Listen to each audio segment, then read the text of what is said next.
J'appelle à présent Guillaume Le Godinec, chargé des travaux agricoles, environnementaux et durables à la FNEDT, Fédération nationale entrepreneurs des territoires. Patrice Durand s'excuse, j'imagine que vous allez l'évoquer, il n'a pu se libérer cet après-midi. Il a des contraintes professionnelles importantes.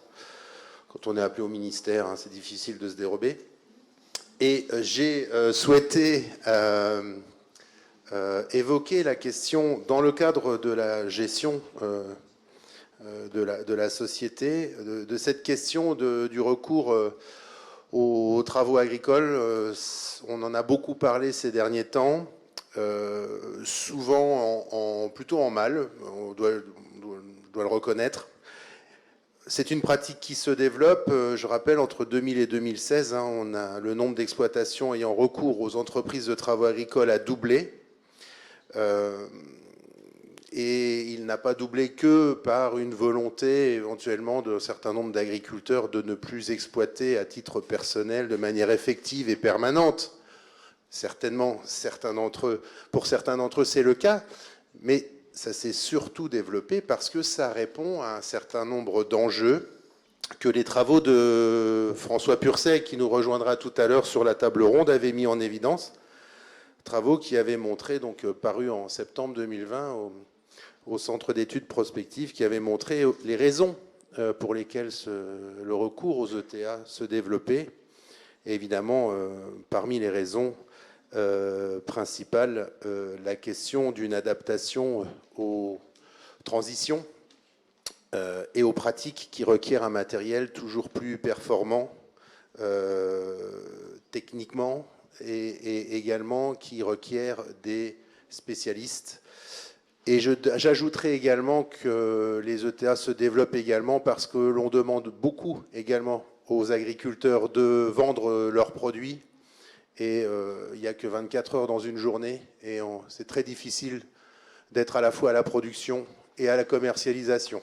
Donc souvent, les chefs d'entreprise agricoles choisissent leur combat, là où ils sont les meilleurs. Et effectivement, sur un certain nombre de travaux, ils ont recours aux ETA.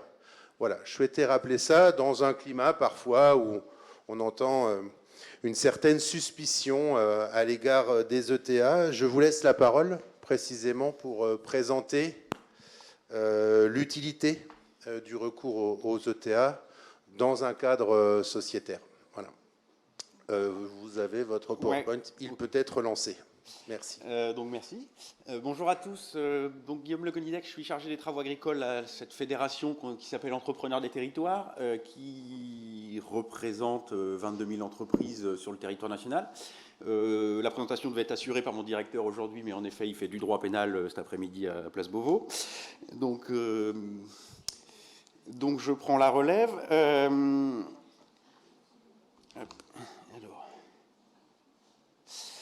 Donc la FNEDT est une organisation qui est centenaire cette année. Elle est née en 1922, déjà d'une première problématique qui était liée à certains investissements. Historiquement, ça a été créé dans le centre de la France par des entreprises qui passaient avec des locomobiles de ferme en ferme pour assurer les battages. Donc une machine qui pouvait servir quelques jours dans l'année sur une exploitation, et qui valait sûrement quelques années de chiffre d'affaires. On n'en est pas très loin aujourd'hui. On parlait de 2000 à 2016, le nombre d'exploitations recourant à une ETA a doublé. Entre 2000 et 2016, le prix d'une moissonneuse-batteuse a doublé aussi. Et elle vient d'ailleurs de prendre 100 000 € en quelques mois. Là.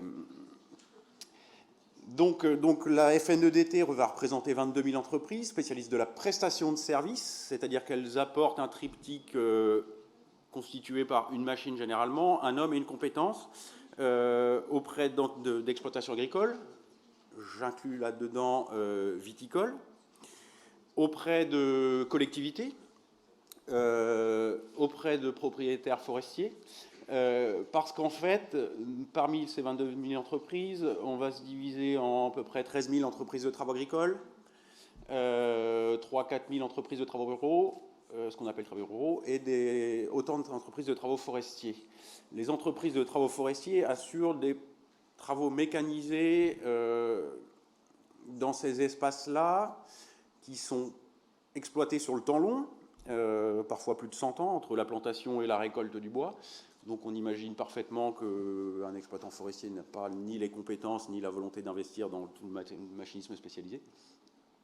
Sur ces travaux et services ruraux et environnementaux qui sont un peu au milieu entre la forêt et l'agricole, on travaille essentiellement pour des collectivités locales. Ça va être l'entretien des bords de route, l'entretien d'espaces naturels. Et puis il y a cette grande majorité qui est constituée par les travaux et services agricoles, 13 000 entreprises, je l'ai dit. On peut estimer que 50% d'entre elles, alors c'est mon jugement personnel,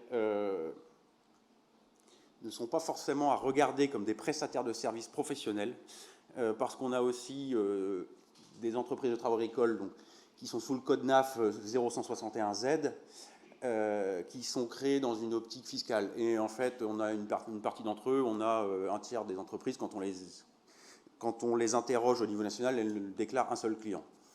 Pour faire simple, on peut imaginer qu'il y a une SARL à côté d'une ARL ou d'un GAEC ou d'une exploitation agricole. La prestation de services en agriculture l'année dernière, c'était, on s'approche des 5 milliards d'euros, donc on doit atteindre les 6% de la valeur de la production agricole. C'est un peu plus de 100 000 salariés, l'équivalent de 36 000 actifs. Une situation sur le territoire essentiellement sur la façade ouest. Il y a plusieurs raisons, j'y reviendrai plus tard. Généralement des entreprises de taille limitée. L'entreprise moyenne aujourd'hui c'est 3-4 salariés, avec toujours... je vais prendre 50% des entreprises sont dans un format 3-4 salariés plus le chef d'entreprise. Les 25% en dessous sont un chef d'entreprise tout seul. Et on en a 25% du chiffre d'affaires de ces 5 milliards d'euros qui doivent être assurés par des entreprises de 15 à 50 salariés. On a quelques, évidemment, entreprises qui sortent un peu du lot. J'en ai une à 1500 salariés dans un domaine viticole, parce que forcément, pour les vendanges, on fait vite grimper les chiffres. Pourquoi cet ancrage-là façade ouest? On peut l'expliquer essentiellement par la présence de l'élevage. Donc une volonté des agriculteurs de se concentrer sur ces activités d'élevage. On a aussi en élevage des besoins en mécanisation, notamment pour la récolte des fourrages. Une exploitation laitière aura besoin 2 jours par an d'une ensileuse qui vaut 400 à 600 000 euros. Donc là, on perçoit bien aussi l'intérêt de sous-traiter. Au final, 85% au niveau national des agriculteurs déclarent faire appel à ces entreprises-là, faire appel à un sous-traitant. Les 2 tiers sur les ETA, on a aussi d'autres modèles de sous-traitance, ça peut être l'entraide dans le milieu agricole. On a également les coopératives d'utilisation de matériel agricole qui, elles, appartiennent à leurs membres.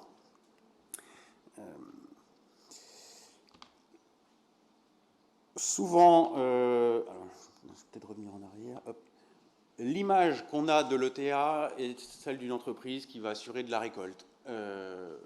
Parce que, précisément, c'est les machines les plus visibles. Or, c'est en fait, on n'a qu'un quart de nos entreprises qui déclarent assurer des prestations de récolte. En tout cas, dans ce code NAF 0161Z, la première prestation proposée, c'est le semis, la seconde, c'est l'épandage d'engrais. Ce qui nous laisse probablement penser, là encore, je fais une interprétation, mériterait d'être creusée, que ce résultat-là est obtenu par des entreprises de travaux agricoles qui sont des activités secondaires créées par des agriculteurs pour mieux amortir leur matériel en allant travailler chez les voisins. Donc on estime que sur certains travaux, l'ETA assure 75%, voire 80%. C'est le cas dans des filières très industrialisées, avec des donneurs d'ordre costauds. C'est le cas sur la filière sucrière, tout ce qui est lié aux légumes. C'est lié à la fois à l'importance des actifs qu'il faut mettre en œuvre pour assurer la récolte, parfois aussi à des contraintes de calendrier, de techniques de mise en place. On sait que les semenciers aiment contractualiser avec des ETA pour semer les parcelles qui serviront aux semences, alors même que les agriculteurs avec lesquels ils travaillent ont leur propre semoir, mais parce que l'ETA va faire que ça pendant une semaine, donc il aura bien les différents protocoles en tête. Donc en termes de rigueur, les semenciers pensent que ça peut être mieux. Ce n'est pas une règle. Hein. Et alors là, je voulais partager avec vous les résultats d'une enquête qu'on a menée l'année dernière, parce qu'en fait, on avait des chiffres très anciens. Essentiellement, c'est les recensements agricoles décennaux qui nous permettent de mieux connaître la prestation. Et on souhaitait notamment savoir qui étaient les clients de l'ETA aujourd'hui. On s'est notamment rendu compte qu'ils étaient plus jeunes, davantage titulaires du certificato, ça j'y reviendrai plus tard, ça interpelle, plus souvent double actif, mais en revanche développant moins eux-mêmes d'activités annexes sur leur exploitation, type vente directe, à l'exception de la production d'énergie et des travaux pour tiers. Les travaux pour tiers, on peut penser qu'il y a une affinité avec le machinisme dans ces cas-là. Donc le recours à l'ETA est aussi que l'agriculteur peut souhaiter avoir recours à une ETA pour avoir accès à certaines machines spécifiques. Ils sont beaucoup plus représentés en polyculture élevage qu'en élevage et en grande culture, ce qui est assez logique. En fait, plus l'exploitation a d'activité, plus elle a besoin de faire appel à des compétences extérieures pour pallier à certaines carences qu'aurait le chef d'entreprise. Ça n'a rien de très étonnant. En revanche, un résultat qui nous a étonnés, c'est que les clients d'ETA sont aussi davantage clients de CUMA. Sur le terrain, on entend souvent parler d'une espèce de guerre entre l'ETA et la CUMA, qui seraient deux modèles antagonistes. L'un sur une vision très libérale de la société, l'autre sur une vision plus coopérative. Et en fait, ce qui semble se dessiner, c'est plutôt une distinction entre deux philosophies vis-à-vis de l'équipement et de la façon de conduire l'exploitation. On a quand même un assez gros différentiel, hein, 44% des agriculteurs, 44% des agriculteurs, alors j'ai mis 61 versus 44,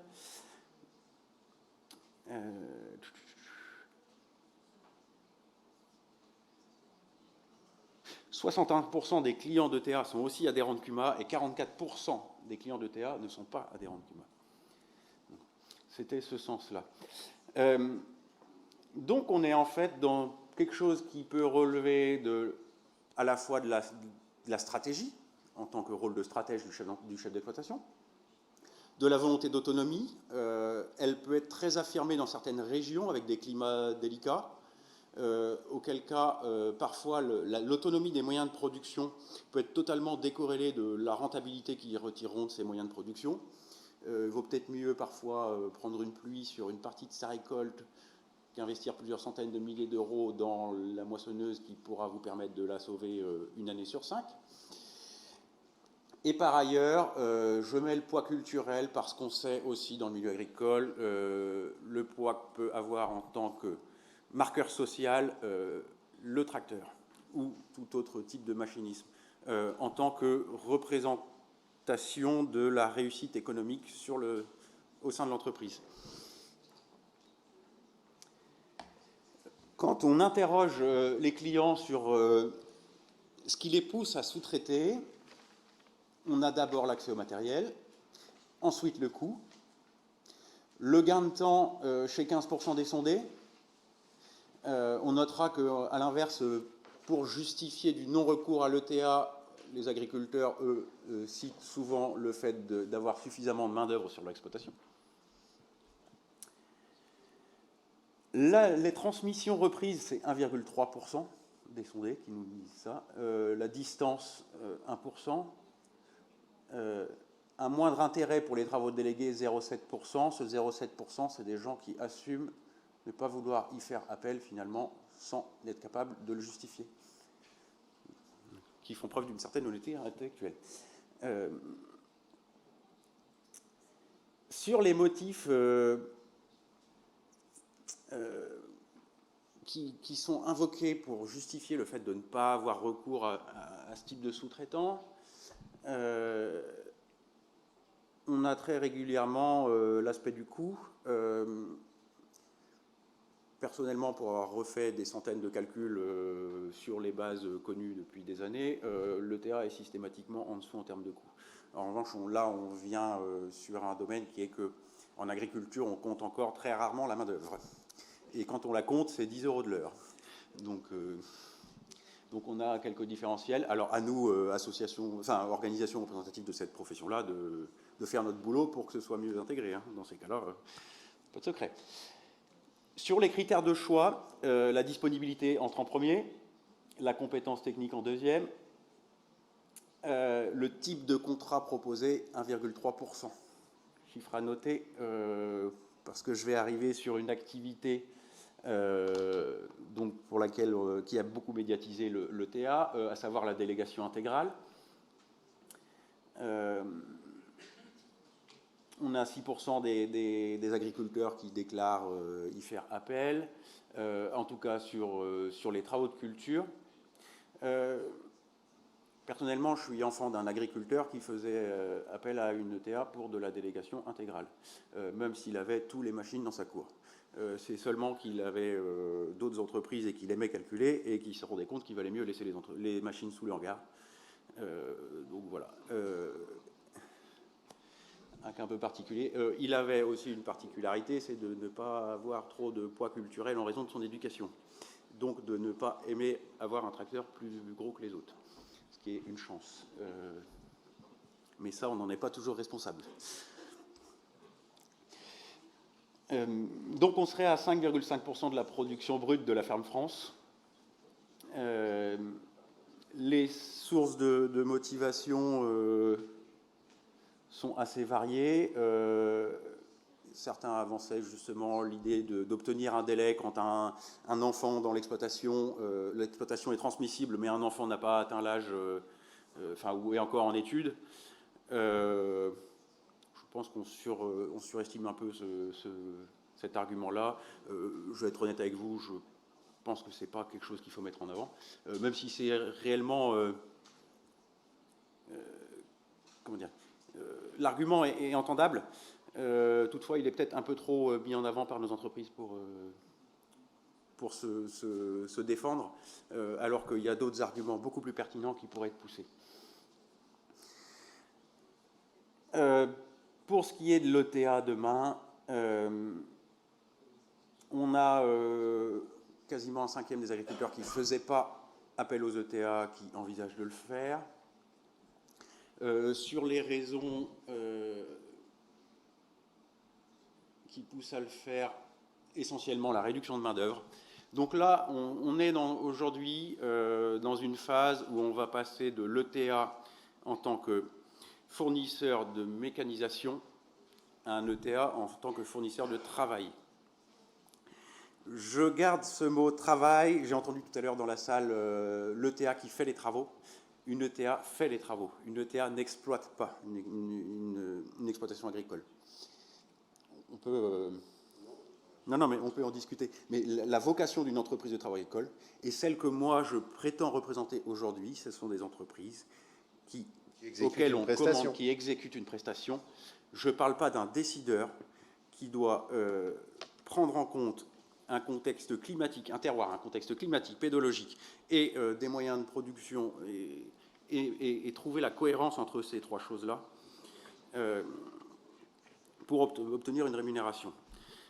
Ou pas de rémunération d'ailleurs. Donc l'entrepreneur est de plus en plus partie prenante dans l'acte de production. Il a toujours été un vecteur de partage de connaissances. En passant de ferme en ferme, vous saviez inévitablement que tel type de céréales avait bien marché une année et qu'elle n'avait pas marché. Donc on partageait déjà les bonnes astuces entre ces différents clients. On est aujourd'hui en train de passer dans une phase de prescripteurs encore un peu plus forte. 42% sont impliqués dans le choix des intrants. parce qu'elles peuvent faire des comparaisons entre les différentes exploitations sur lesquelles elles interviennent. De là à parler d'achat des intrants, on en est encore loin, même si c'est quelque chose qui risque d'être fortement impulsé à court terme par la réforme liée à l'agrément de prestations en traitement de produits phytopharmaceutiques.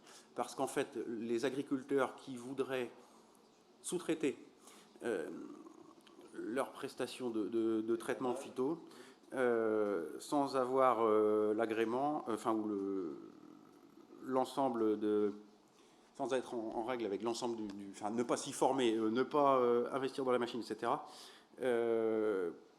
Pour contourner un certain nombre de biais juridiques, la DGL a pris le pari de nous autoriser à acheter les produits et à les refacturer au même prix à l'agriculteur.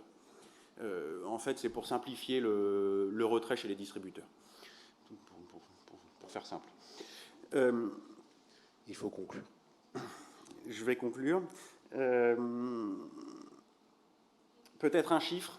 En moyenne, un agriculteur qui fait appel à une ETA ne fait pas l'appel à une ETA, il fait appel à 1,9 ETA. Donc on n'est pas dans une sous-traitance aveugle, entre guillemets, on est dans un choix qui peut être fait selon les activités, selon la proximité, éventuellement les exploitations avec plusieurs sites qui sont appelés à se développer feront probablement appel à plusieurs ETA différentes aussi. On ne peut pas être bon sur une région entière. Et par ailleurs, on ne met pas toujours tous ses œufs dans le même panier. Voilà, exactement. C'est pour ça, c'est un des facteurs qui pousse à... très agricole. Ouais. Et je peux peut-être vous citer une dynamique qu'on commence à voir à l'œuvre depuis 2 ou 3 ans. On avait vu depuis 2010 des entreprises de travaux agricoles racheter leurs confrères parce que c'était les seuls qui avaient les reins solides pour investir dans autant d'actifs, qui connaissaient le métier, etc. On voit très peu d'entreprises de travaux agricoles rachetées par des gens extérieurs à ce milieu-là. Et aujourd'hui, elles sont en train de faire marche arrière, tout simplement parce que malgré l'atteinte d'une taille plus importante, leur rentabilité se dégrade pour 2 facteurs. D'une part, le temps passé sur la route est beaucoup plus important, donc les frais annexes sont beaucoup plus importants. Et de 2, ils se rendent compte que, avec la transition agroécologique que la société demande, intervenir sur une région, voire 2, c'est surtout pas pertinent, quoi. On est en permanence à côté de la plaque en termes de temporalité dans les travaux. Donc, ça va se résoudre de soi-même, tout simplement. Merci beaucoup. On a appris beaucoup de choses.